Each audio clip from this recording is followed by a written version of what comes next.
तो आज का जो गणतंत्र दिवस है बहुत ही खास है। ऐसा गणतंत्र दिवस हमारे देश ने इससे पहले कभी नहीं देखा और हम ये कामना करते हैं कि आगे भी हमें दोबारा ऐसा गणतंत्र दिवस कभी देखने को ना मिले। लेकिन अगर आप लोग चाहते हैं कि दोबारा आपको ये दिन देखने को ना मिले तो आपको भी कुछ करना पड़ेगा। आपको भी अपनी अपनी रज़ाइयों से बाहर निकलना पड़ेगा और कुछ सोचना पड़ेगा। हम आपको ये नहीं कह रहे कि आप घर से बाहर निकलकर हिंसा कीजिए, हम आपको ये नहीं कह रहे कि आप भी लाल किले पर चढ़ जाइए, लेकिन एक समझदार नागरिक की तरह सोचिए ज़रूर। और ये जो पूरी की पूरी टीम है, ये जो पूरा तंत्र है जिसको हम गणतंत्र आज कह रहे हैं, इसे बस आपको पहचान लेना है। इसका एक हिस्सा टीम का वो है जो मैदान पर उतरकर लड़ रहा है, उत्पात फैला रहा है, कर रहा है, वो ये लोग हैं जो आपके स्क्रीन पर हैं।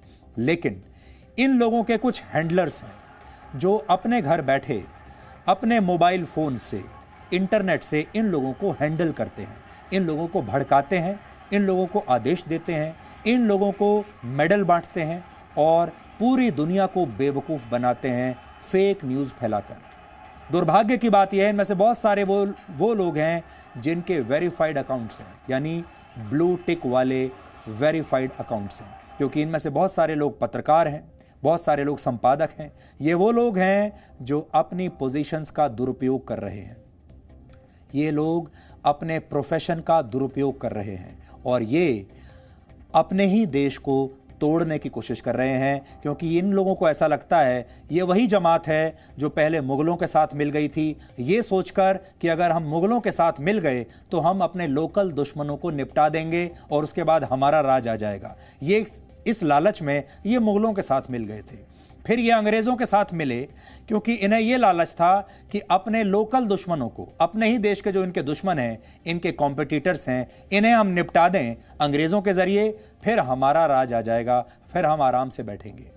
और अब ये फिर से एक बार उन्हीं लोगों के साथ मिल गए हैं जो इस देश को तोड़ना चाहते हैं, क्योंकि ये सारे वो लोग हैं जो ईर्ष्या की जलन में जल रहे हैं। अभी ये ईर्ष्या की आग में जल रहे हैं क्योंकि इनका शासन चला गया, क्योंकि ये सत्ता में नहीं रहे और ये अच्छी तरह से जानते हैं कि जिंदा रहने के लिए सिर्फ शरीर नहीं बल्कि अपनी पूरी दुकानदारी चलाने के लिए इनका सत्ता में वापस लौटना, इनके आकाओं का सत्ता में लौटना बहुत ज़रूरी है। और असल में ये ओरिजिनल गोदी मीडिया है और ये गोदी मीडिया जब इनके खिलाफ कोई आवाज़ अपनी बुलंद करता है उसे गोदी मीडिया कहने लगते हैं।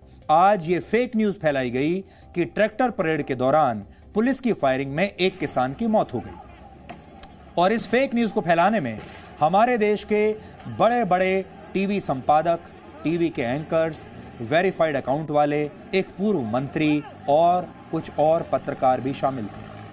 इन लोगों ने देश को भ्रमित करने की कोशिश की, आप सबको भ्रमित करने की कोशिश की और ट्विटर पर यह दावा किया कि पुलिस की गोली लगने से एक प्रदर्शनकारी किसान मारा गया और इनको लगा कि अब तो हमारी कहानी बन गई, अब हमारी कहानी खड़ी हो गई है, अब हम देखते हैं कि कौन हमारे सामने आता है। लेकिन जब हमने इस दावे की जांच की तो हमें एक वीडियो मिला। ये वीडियो दिल्ली के ITO इलाके का है जहां पूरे दिन हिंसा हो रही थी और इस वीडियो में आप देख सकते हैं कि जब एक किसान ट्रैक्टर पर बैरिकेड तोड़ने की कोशिश कर रहा था तो ये ट्रैक्टर उस समय पलट गया और इस ट्रैक्टर के नीचे आने से एक प्रदर्शनकारी की मौत हो गई। लेकिन हमारे देश के झूठे डिज़ाइनर पत्रकारों ने और नेताओं ने ये फेक न्यूज़ फैलानी शुरू की कि इस प्रदर्शनकारी की मौत असल में पुलिस की गोली लगने से हुई है, जबकि सच ये था कि ये प्रदर्शनकारी पुलिस के जवानों को बेरहमी से पीट रहा था और बाकी लोग भी पीट रहे थे और ये इस ट्रैक्टर के नीचे आने से मरा। हालांकि इस झूठ की पोल खुलते ही इन लोगों ने अपने ट्वीट्स को डिलीट करना शुरू कर दिया, मुंह की खाई इन्होंने। और सबसे अहम ये कि इसके लिए इन लोगों ने अभी तक किसी से भी माफ़ी नहीं मांगी है। अब ये कौन लोग हैं एक बार फिर आपको बताते हैं। कल नेताजी सुभाष चंद्र बोस की एक तस्वीर को लेकर देश के राष्ट्रपति को बदनाम किया गया। ट्विटर पर देश के बड़े बड़े पत्रकारों ने, सांसदों ने और जिम्मेदार लोगों ने एक अभियान छेड़ दिया कि राष्ट्रपति ने नेताजी सुभाष चंद्र बोस के नाम पर एक अभिनेता की तस्वीर का राष्ट्रपति भवन में अनावरण कर दिया। कल नेताजी सुभाष चंद्र बोस की एक तस्वीर राष्ट्रपति भवन में लगाई गई वो पोर्ट्रेट लगाया गया और इन लोगों ने एक फेक न्यूज फैलाई, वो ये कि ये जो तस्वीर है ये असल में एक अभिनेता की तस्वीर है जिसने एक फिल्म में सुभाष चंद्र बोस का रोल किया था, ये उनकी असली तस्वीर नहीं है। ये कहकर भारत के राष्ट्रपति की बदनामी करने की कोशिश की, राष्ट्रपति भवन को नीचा दिखाने की कोशिश की और झूठी खबर फैलाई, वो तो अलग। और इन लोगों ने नेताजी सुभाष चंद्र बोस तक को अपने लिए इस्तेमाल कर लिया, उन्हें भी नहीं छोड़ा, जबकि ये पूरी तरह से झूठ था। जब इस झूठ की पोल खुली और पता चला कि यह झूठ है तो इन लोगों ने ट्वीट्स को डिलीट कर दिया और इन्होंने सोचा कि किसी को पता नहीं चलेगा। सोचिए, ये लोग यहां भी अपनी जिम्मेदारी लेने से भाग रहे हैं और वही के वही लोग, ठीक वही लोग जिन्होंने कल सुभाष चंद्र बोस पर अपना ट्वीट डिलीट किया, आज इस नई ट्रैक्टर रैली पर फिर से झूठी खबरें ट्वीट करने लगे और अब इन्होंने रोज का धंधा बना लिया है।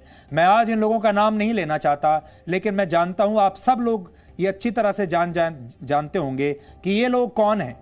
इन्हें कौन कौन से चैनल पर आप टीवी पर देखते हैं, कौन कौन से अखबारों में इनके लेख पढ़ते हैं, इनके नाम क्या हैं, इनके चेहरे क्या हैं।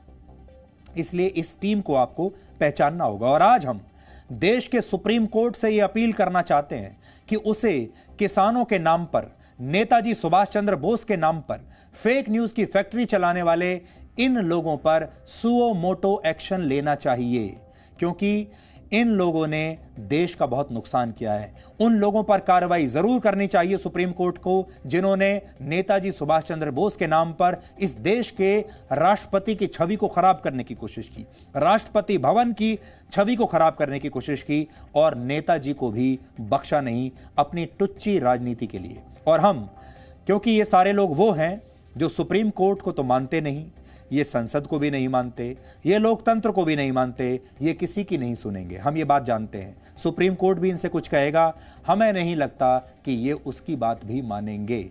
ये भी बड़ा दिलचस्प रहेगा वैसे कि सुप्रीम कोर्ट आज के हंगामे पर अब आगे क्या कहता है।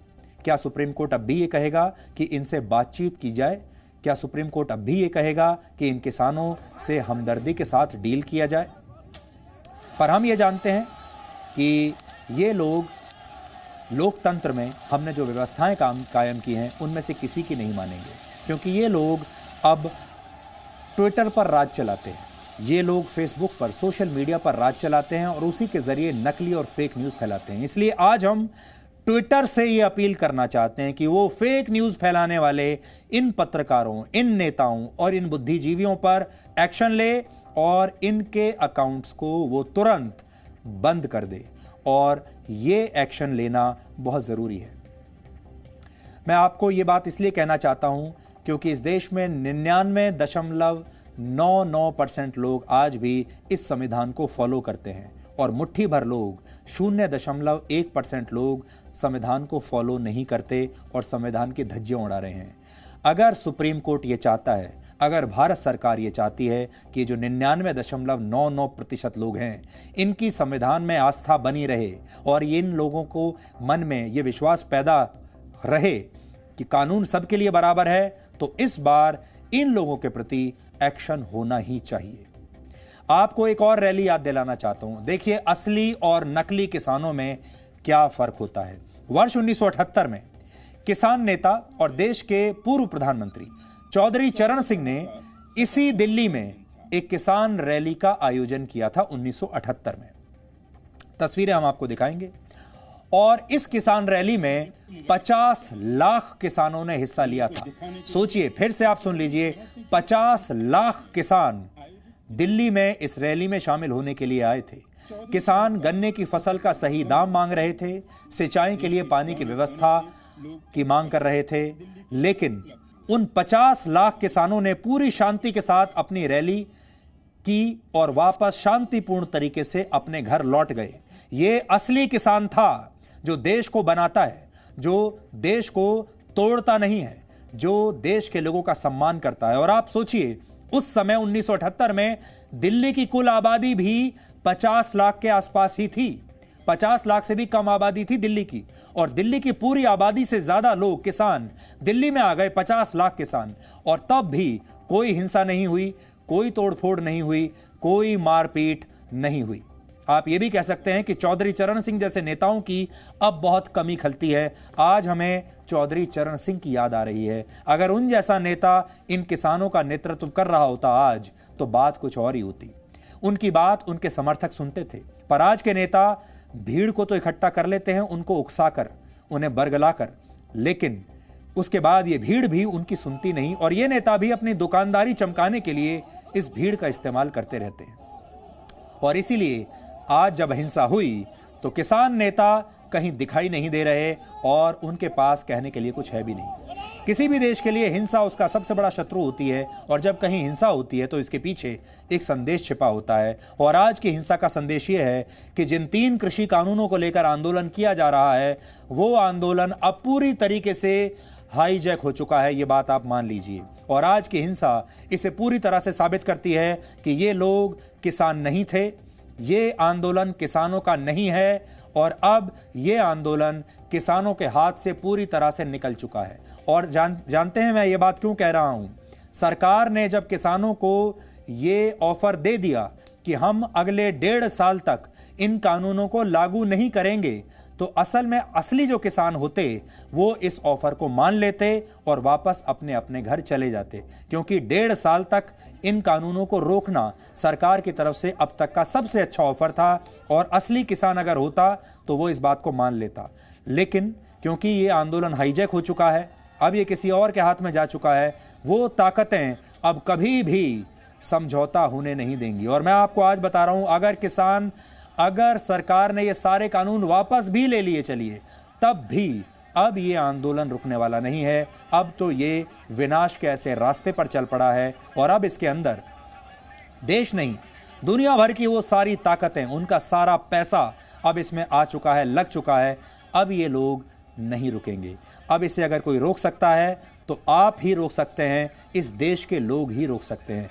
मीडिया से हमें बहुत ज़्यादा उम्मीद है नहीं, क्योंकि आधा मीडिया भी अब बिक चुका है। इसलिए अब आपको इस गणतंत्र को, क्योंकि ये गणतंत्र है, आप इस देश के सच्चे अनुयायी हैं, इस राष्ट्र के सबसे बड़े स्टेक होल्डर्स हैं। इसलिए अब आपको ये सोचना होगा, आप अपनी बुद्धि से, अपने विवेक से, अपनी समझदारी से ऐसे आंदोलनों को और ऐसे गद्दारों को रोक सकते हैं। इसलिए अब दुखी मत होइए बिल्कुल भी, इन तस्वीरों को देखकर उदास बिल्कुल मत होइए और ये बिल्कुल मत समझिए कि लोकतंत्र खतरे में है। बिल्कुल खतरे में नहीं है। हमने ऐसे लोगों को मुगलों के ज़माने में भी देखा है, अंग्रेज़ों के ज़माने में भी देखा है और आज के ज़माने में भी देख रहे हैं और आगे भी देख लेंगे। और इसका सिर्फ एक ही इलाज है, आप अपने मन को मजबूत रखिए और मजबूती आपको मिलेगी यहां से।